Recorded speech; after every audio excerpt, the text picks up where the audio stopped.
Mon ami, sais-tu que Jésus-Christ t'aime? Sais-tu qu'il est mort sur la croix pour tous les hommes et femmes? Tu es un enfant, un vieillard. Jésus-Christ est mort pour toi aussi. Tu es un brigand, un voleur, un menteur, un criminel, un faussaire. Jésus t'aime et veut te sauver. Tu es un grand sorcier au service de Satan depuis ton jeune âge. Tu fais beaucoup de tort à la société, tuant les enfants, les femmes, les hommes, détruisant les plantations, véhiculant des maladies d'une famille à une autre, empoisonnant les uns et les autres. Partout où tu passes, la crainte, la fuite, parce que tu es très dangereux, ta famille t'isole à cause de tes démons, de tes mauvais esprits. À tes moments de lucidité, tu te demandes ce que tu es venu faire sur la terre. Tu cherches le pourquoi de toutes ces mauvaises actions que tu fais. Tu te demandes comment tu en es arrivé là. Sache une chose, malgré ta vie de monstre, Jésus t'aime et veut te sauver. Tu es lépreux, couvert de la tête aux pieds, ayant perdu orteil, oreille, nez, déformé d'une manière ou d'une autre. Sache une chose, toi aussi Jésus t'aime et veut te sauver. Tu es une fille qui passe son temps à briser les foyers des autres à cause de ta belle figure, à pervertir tes camarades de collège, de lycée, d'école, de bureau et de quartier. Tu as peut-être avorté, cherché à empoisonner tes camarades, tes rivales, provoquer des guerres parmi tes soupirants. Certains sont morts ou sont encore malades à cause de toi, de ta malice, de tes beaux yeux. Tu te poses des questions maintenant sur ton existence. Tu es arrivé à voir tout le mal que tu as fait et tu te demandes le sort que Dieu te réserve. En y pensant, tu as la chair de poule parce que tu as entendu que Dieu jugera un jour les actes de tous les hommes. Tu te révoltes. Tu sais que c'est l'enfer qui t'attend. Et tu te donnes un peu de courage en disant que ce sont des histoires allant jusqu'à vouloir imposer à ta conscience que Dieu n'existe pas. Tu es un jeune homme qui a fait des choses semblables et tu arrives aux mêmes conclusions. Toi aussi, tu t'inscris sur la liste des athées pour tranquilliser ta conscience. Mon ami, Satan te trompe. D'une manière ou d'une autre, tu connais ce qui t'attend. Malgré tous ces comportements monstrueux, je voudrais te dire aujourd'hui que tout n'est pas perdu pour toi, car Dieu, dans son amour, a envoyé son Fils pour venir te sauver de ta situation. Jésus t'aime toi aussi et veut te laver dans son sang pour que tu sois propre devant Dieu. Tu es un homme, une femme, un enfant qui gît maintenant sur un lit d'hôpital à cause d'une maladie, d'un accident, d'un empoisonnement, d'un envoûtement. Sache une chose, tu n'es pas perdu. Il y a Jésus à côté de toi. Il t'aime et veut te sauver. Tu as commis une infraction et aujourd'hui tu souffres dans la cellule d'une prison. Jésus est là aussi pour te sauver. Tu es un grand fonctionnaire, un chef, un directeur, un responsable influent qui s'est taillé une place dans la société à coups de sorcellerie, d'empoisonnement, de commérage, de mensonges, de lettres anonymes. Tu as écrasé tout le monde pour arriver à tes fins et aujourd'hui,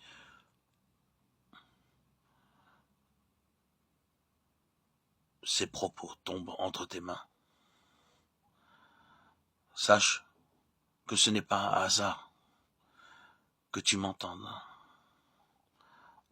à ce moment précis.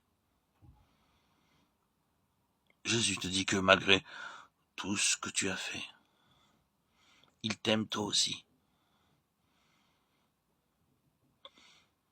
Tu as entendu ces quelques paroles de cet audio et tu es surpris de découvrir que malgré ta situation et ton mauvais comportement, Jésus t'aime toi aussi. Écoute alors ce que te dit ton Sauveur. Ce ne sont pas ceux qui se portent bien qui ont besoin de médecins, mais les malades. Je ne suis pas venu appeler des justes, mais des pécheurs. Évangile selon Marc, chapitre 2, verset 17. Comprends-tu cela? Jésus dit qu'il est venu pour des gens comme toi. Tu vois, il y a une issue pour toi. Cette issue, c'est Jésus en personne. Si tu es tombé sur cet audio, ce n'est pas un hasard. Tu diras peut-être, je ne fais pas partie du peuple d'Israël à qui Jésus avançait ses paroles d'encouragement. Tu es africain, asiatique, européen. Sache que tu es concerné par les paroles du Seigneur et écoute ce qu'il continue à te dire. Tournez-vous vers moi et vous serez sauvés, vous tous qui êtes aux extrémités de la terre. Car je suis Dieu et il n'y en a pas d'autre. Livre du prophète Ésaïe, chapitre 45, verset 22. Comprends-tu davantage? Tu te disais que tu étais fini, que tu as fait trop souffrir tes semblables, que tu as brisé des vies, et tu penses que tu n'as plus rien à voir avec Dieu. Tu as dit ceci, tu as dit cela à cause de tes péchés. Et Jésus, lui, te dit, aujourd'hui, si vous entendez ma voix, n'endurcissez pas votre cœur. Épître aux Hébreux, chapitre 4, verset 7. Cet audio que tu entends aujourd'hui, sache que c'est ton aujourd'hui, ton moment bien précis, à cet instant même où tu as écouté. Dieu te dit, n'endurcis pas ton cœur. Et pour conclure, le Saint-Esprit te donne encore ce message. Comment échapperons-nous si nous négligeons un si grand salut? Épître aux Hébreux, chapitre 2, verset 3. Mon ami, tu sais déjà que Dieu t'aime. Tu sais déjà que Jésus, son Fils, est là pour te sauver. Tu n'es plus dans l'ignorance. Dieu veut t'ouvrir les yeux avec cet audio, cette parole que je t'annonce. Et il te dit, Dieu a tant aimé le monde qu'il a donné son Fils unique afin que quiconque croit en lui ne périsse pas mais qu'il ait la vie éternelle. Évangile selon Jean, chapitre 3, verset 16. Donc, en te trouvant aujourd'hui dans cette situation, en m'écoutant, tu es devant un choix. Croire et être sauvé ou ne pas croire et être condamné. Oui, dans sa grande bonté, Dieu te montre clairement le chemin à suivre. Il dit, j'ai mis devant toi la vie et la mort, la bénédiction et la malédiction. Choisis la vie, afin que tu vives. Le livre du Deutéronome, chapitre 30, verset 19. Veux-tu écouter Dieu? Ce n'est pas un hasard que tu es tombé sur cet audio, que tu m'entends en ce moment. Dieu s'adresse à toi. Comme dit l'apôtre Paul, méprises-tu les richesses de sa bonté et de sa patience et de sa longue attente, ne connaissant pas que la bonté de Dieu te pousse à la repentance. Mais selon ta dureté, selon ton cœur, sans repentance, tu amasses pour toi-même la colère dans le jour de la colère et de la révélation du juste jugement de Dieu. Épître aux Romains, chapitre 2, versets 4 et 5. Dieu s'adresse à toi, il y est aussi écrit, Dieu ordonne maintenant aux hommes que tous, en tout lieu, ils se répandent, parce qu'il a établi un jour auquel il doit juger en justice la terre habitée. Livre des Actes des Apôtres, chapitre 17, versets 30 et 31. Avec l'apôtre Paul, nous supplions pour Christ soit réconcilié avec Dieu, avant qu'il ne soit trop tard. Deuxième épître aux Corinthiens, chapitre 5, verset 20.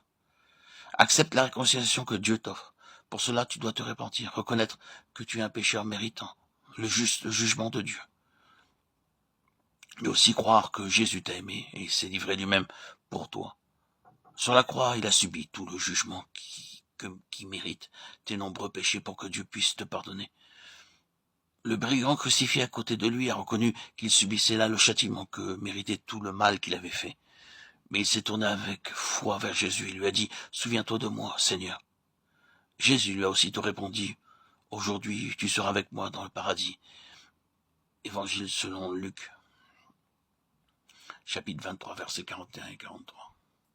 Oui, la Bible nous dit, il n'y a donc maintenant aucune condamnation pour ceux qui sont dans le Christ Jésus. Épître aux Romains, chapitre 8, verset 1. À tous ceux qui l'ont reçu, il leur a donné le droit d'être enfants de Dieu. Évangile selon Jean, chapitre 1, verset 12. Et rien ni personne ne pourra nous séparer de l'amour de Dieu qui est dans le Christ Jésus, notre Seigneur. Épître aux Romains, chapitre 8, verset 39. Je vous ai écrit ces choses afin que vous sachiez que vous avez la vie éternelle, vous qui croyez au nom du Fils de Dieu. Premier épître de Jean, chapitre 5, verset 13. Alléluia. Gloire à Dieu au plus haut des cieux et paix sur la terre aux hommes qu'il aime.